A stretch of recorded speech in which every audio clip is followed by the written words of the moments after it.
cette nouvelle vidéo comment enregistrer un fichier en HTML. Donc on voit ici qu'on a une plaque entretoise qui est terminée avec 3 contre-plaques. On est bien donc sur l'enregistrement pièce construite et on va d'abord aller vérifier dans le bon de commande la présence du fichier STL. Donc pour ce faire, je reviens dans le bon de commande. Je clique ici dans Ouvrir dans Explorer. J'élargis ma colonne pour pouvoir mieux lire ce qui est marqué et je viens chercher, le voici, je vous le fais glisser, je vous le montre et voilà, on a donc le fichier. Le châssis est bien enregistré en fichier STL. Donc à ce niveau-là, pas de souci, on est sûr de pouvoir faire et réaliser l'impression. Donc je rappelle, voici l'écriture. Ne vous fiez pas à ce logo en fonction de l'ordinateur sur lequel vous travaillez. Vous n'aurez pas forcément le même logo. En revanche, on voit bien partial, fabrication de partial et l'extension CAD. Donc l'extension CAD est bien un fichier objet. Il n'y a donc pas de souci.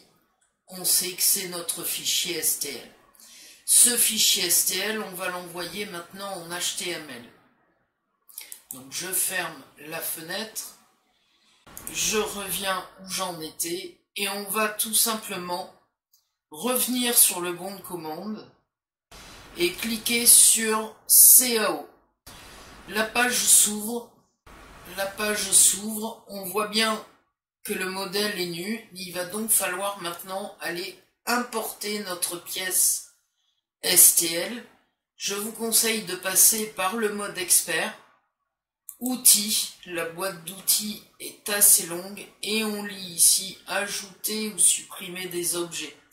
Je clique dessus, je viens ici charger le fichier que je veux rajouter et il se trouve que l'on a une colonne, enfin un onglet châssis métallique. Ok, le châssis est bien importé et on peut vérifier son adaptation sur le modèle.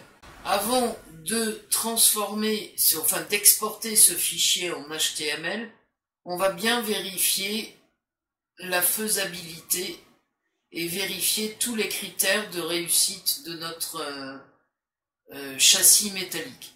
On a bien les 3 contre-plaques qui sont demandées. On a bien ici au niveau d'une édentation intercalée des crochets d'Akers et un crochet rupteur de force au niveau de l'édentation terminale. Je vérifie les grilles, elles ne sont pas trop longues et elles sont bien au-dessus des collets anatomiques de nos dents et nos crochets possèdent bien les fonctions sustentation, stabilisation et rétention. Vérifiez sur l'autre paire de crochets aussi, sustentation, stabilisation, rétention. Attention, celui-ci est peut-être un petit peu près de la muqueuse. Il faudra donc peut-être le noter sur la fiche de liaison pour que la personne qui usine cet appareil pense à remonter un petit peu ce bras de crochet par le dessous. Même analyse à ce niveau-là. Donc l'appareil a été vérifié. Je vais donc ici venir, clic droit,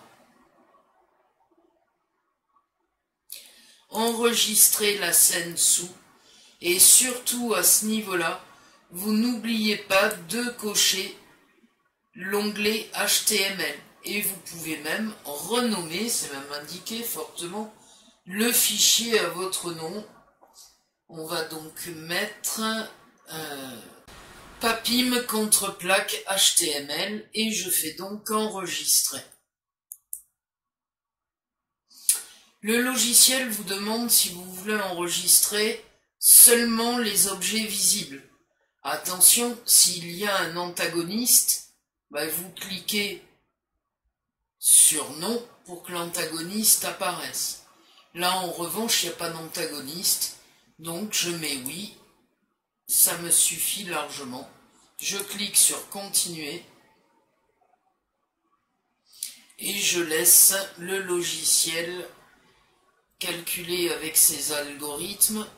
Je reviens sur le bon de commande et dans ouvrir dans Explorer, je retrouve ici mon fichier HTML.